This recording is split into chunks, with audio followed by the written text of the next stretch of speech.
بڑی زبردست حدیث ہے جی، یہ بڑی رکت انگیز حدیث ہے، اس کو ورڈ بائی ورڈ پڑھنے کے مزہ، میں آپ کو ورڈ بائی ورڈ پڑھ کے سناتا ہوں۔ معاذ ابن جبل کہتے ہیں کہ ایک روز رسول اللہ صلی اللہ علیہ وآلہ وسلم ہمیں نماز فجر پڑھانے کے لیے تشریف نہ لائے، قریب تھا کہ ہم سورج کے طلوع ہونے کا مشاہدہ کر لیتے، یعنی بالکل سورج طلوع ہونے کے قریب تھا۔ پھر آپ صلی اللہ علیہ وآلہ وسلم بہت تیزی سے تشریف لائے، چنانچہ نماز کے لیے اقامت کہی گئی اور نبی علیہ السلام نے بڑی مختصر سی نماز فجر پڑھائی۔ جب آپ صلی اللہ علیہ وآلہ وسلم نے سلام پھیرا تو بآواز بلند فرمایا، اپنی جگہوں پر ایسے ہی بیٹھے رہو۔ پھر آپ صلی اللہ علیہ وآلہ وسلم نے ہماری طرف متوجہ ہو کر فرمایا، میں ابھی تمہیں بتاتا ہوں کہ میں تمہیں نماز پڑھانے کے لیے کیوں نہیں آیا، یعنی میں اتنا لیٹ کیوں آیا، اس کی ریزن بتاتا ہوں۔ میں رات کو بیدار ہوا، وضو کیا، جس قدر مقدر میں تھا میں نے نماز پڑھی، مجھے نماز میں اونگ آنے لگی، حتیٰ کہ وہ مجھ پر غالب آ گئی، تب میں نے اپنے رب کو بہترین صورت میں دیکھا، خواب کے اندر۔ کائنات میں ایک ہی ہستی ہے جس نے اللہ کو دیکھا ہے، وہ نبی علیہ السلام ہے، اور وہ بھی خواب میں۔ ہاں، جنت میں سب لوگ دیکھیں گے لائیو انشاءاللہ، جیسا کہ اس کی شان کے لائق ہے۔ تو کہتے ہیں میں نے اپنے رب کو بہترین صورت میں دیکھا، چنانچہ میرے رب نے مجھ سے فرمایا، محمد صلی اللہ علیہ وسلم۔ میں نے عرض کیا، میرے رب میں حاضر ہوں۔ فرمایا، فرشتے کس چیز کے بارے میں بحث و مباحثہ کر رہے ہیں؟ میں نے عرض کیا، میں نہیں جانتا۔ یعنی خواب میں انہوں نے دیکھا کہ فرشتے کو آپس میں گفتگو کر رہے ہیں، لیکن نبی اسلام کو آواز نہیں آ رہی تھی، صرف ان کی آپس میں بحث و تکرار نظر آ رہی تھی۔ تو کہتے ہیں میں نے کہا، یا اللہ میں نہیں جانتا۔ اللہ تعالیٰ نے 3 مرتبہ ایسے ہی فرمایا۔ پھر آپ صلی اللہ علیہ وآلہ وسلم نے فرمایا، میں نے اپنے رب کو دیکھا کہ اس نے اپنا ہاتھ میرے کندھوں کے درمیان رکھا، حتیٰ کہ میں نے اس کے انگلیوں کے پوروں کی ٹھنڈک اپنے قلب اور سینے میں محسوس کی۔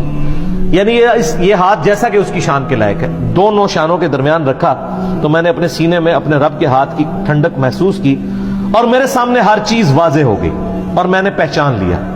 یعنی وہ جو فرشتوں والا معاملہ تھا، وہ غیبی خبر اللہ تعالیٰ نے ٹرانسفر کر دی۔ پھر اب اللہ تعالیٰ نے دوبارہ پوچھا،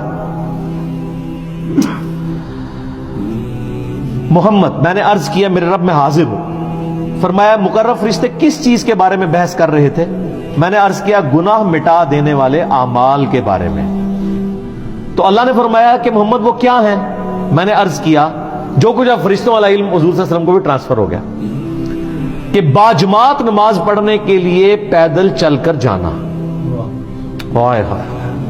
یہ گناہ مٹا دینے والے اعمال ہیں، جو سورۃ الانعام میں سورہ طٰہٰ کے اندر آتا ہے نا کہ جو گناہ ہے وہ نیکیاں جو ہیں گناہوں کو مٹا دیتی ہیں۔ تو یہ سورہ ہود کے اندر نیکیاں گناہوں کو مٹا دیتی ہیں، تو وہ کون سی نیکیاں ہیں؟ پیدل نماز کے لیے چل کے جانا، نماز کے بعد مسجد میں ہی بیٹھے رہنا،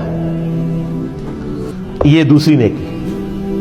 ناگواری کے باوجود اچھی طرح مکمل وضو کرنا، یعنی سردیوں میں تکلیف اٹھانی پڑتی ہے، ظاہر ہے آپ اگر صحیح کامل وضو کرتے ہیں۔ فرمایا، پھر وہ کس چیز کے بارے میں بحث کر رہے تھے؟ میں نے عرض کیا، درجات کے بارے میں۔ تو اللہ نے فرمایا، وہ کیا ہیں؟ میں نے عرض کیا، کھانا کھلانا، کسی غریب کو کھانا کھلانا، نرمی سے بات کرنا، یعنی اگر کسی کو آپ نے کچھ دینا نہیں ہے، کم از کم اسے جھڑک تو نہ دے، بلکہ نرمی سے بات کریں، اور جب لوگ سو رہے ہوں تو نماز پڑھنا، یعنی تہجد کے لیے اٹھنا۔ اور ایک تو ڈیٹم لیول ہے جو ہم پہ فرض ہے، وہ فجر کی نماز ہے کہ آپ نے اٹھ کے نماز پڑھانی۔ تو پھر اللہ تعالیٰ نے فرمایا، یہ سر وہ کلائمیکس ہے، اللہ تعالیٰ نے فرمایا، اے محمد کچھ مانگنا ہے تو مانگ لو۔ ہائے ہائے، اب نبی علیہ السلام نے جو اپنے رب سے مانگا ہے وہ ہے اصل میں دعا، اور اسی دعا کی وجہ سے اسی حدیث میں آتا ہے کہ نبی علیہ السلام نے فرمایا کہ تمہارے نبی کا یہ خواب سچ ہے، اس کو یاد کر لو اور لوگوں تک پہنچاؤ۔ کس لیے؟ کہ سبحان اللہ کہیں، اس لیے کہ جو میں نے مانگے نا وہ بھی اپنے رب سے مانگے۔ اور یہ دعا الحمدللہ میں نے 1994 میں یاد کر لی تھی، جب میں ایف ایس سی میں تھا، آج سے 25 سال پہلے، جب مجھے پہلی دفعہ یہ دعا پتہ چلی تھی۔ اللہم انی اسألک فعل الخیرات وترک المنکرات وحب المساکین وان تغفر لی وترحمنی واذا اردت فتنة فی قوم فتوفنی غیر مفتون واسألک حبک وحب من یحبک وحب عمل یقربنی الی حبک۔ اللہم انی اسألک فعل الخیرات، اے اللہ میں تجھ سے نیک اعمال کا سوال کرتا ہوں کہ میں نیک عمال کروں، وہ ترک المنکرات اور تمام گناہوں کو چھوڑ دینے کا سوال کرتا ہوں، وحب المساکین اور مسکینوں کی محبت، یعنی جو کچھ فرشتوں کی بحث تھی اور حضور علیہ السلام نے جواب دیا اسی وقت آپ نے اس کو دعا بنا لیا، وَأَن تَغْفِرَ لِي وَتَرْحَمَنِي، اور یہ کہ تو مجھے بخش دے اور مجھ پہ رحم فرما، وَإِذَا أَرَدْتَ فِتْنَةَ فِي قَوْمٍ فَتَوَفَّنِي غَيْرَ مَفْتُونٍ، اور اگر تو کسی قوم کو فتنے میں مبتلا کرنے کا ارادہ کرے تو یا اللہ مجھے فتنے سے بچا لینا۔ لوگ تو کہتے ہیں نا جی وہ اللہ تعالیٰ سے یہ دعا نہیں کرنی چاہیے، اللہ تعالیٰ سے کہنا چاہیے صبر مانگنا چاہیے، نہ، اللہ تعالیٰ سے پہلی دعا یہ کرنی چاہیے کہ اللہ تعالیٰ ہمیں فتنے میں مبتلا ہی نہ کر، اور اگر تو نے میری ڈیسٹنی میں لازمی رکھا ہے اس آیت کے تحت کہ وَلَنَبْلُوَنَّكُمْ بِشَيْءٍ مِّنَ الْخَوْفِ، تو پھر اگر مجھے یہ کرنا چاہتا ہے تو پھر مجھے ثابت قدم رکھ۔ پہلی دعا یہ ہے وَإِذَا أَرَدْتَ فِتْنَةَ فِي قَوْمٍ فَتَوَفَّنِي غَيْرَ مَفْتُونٍ، اے اللہ مجھے فتنوں سے بچانا۔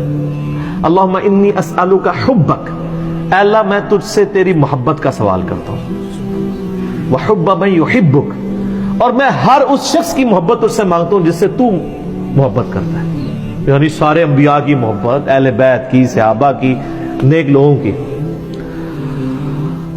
اللہم انی اسألک حبک وحب من یحبک وحب عملی یقربنی الی حبک، اور میں اللہ ہر اس عمل کی محبت تجھ سے مانگتا ہوں جو مجھے تیرا قرب عطا کر دے، یعنی میرا ہر عمل ایسا ہو کہ جو مجھے تیرے قریب کر دے۔ ایک تو وہ دعا ہے نا ابو داؤد کے اندر، سنن نسائی میں، کہ معاذ ابن جبل ہی کو نبی علیہ السلام فرمایا تھا اے معاذ میں تجھ سے محبت کرتا ہوں، ان کے یا رسول اللہ میں بھی کرتا ہوں، تو فرمایا معاذ یہ دعا کبھی نہ چھوڑنا، ربی اعنی علی ذکرک و شکرک و حسن عبادتک، یہ وہی دعا ہے، اے اللہ میں تیری مدد چاہتا ہوں تیرا ذکر کرنے پر، شکر ادا کرنے پر، اور اچھے طریقے سے عبادت کرنے کے۔ اور نسائی میں الفاظ ہیں اللہم کے ساتھ، یہ دونوں الفاظ ٹھیک ہے، ربی اعنی اور اللہم اعنی دونوں الفاظ سنت سے ساتھ۔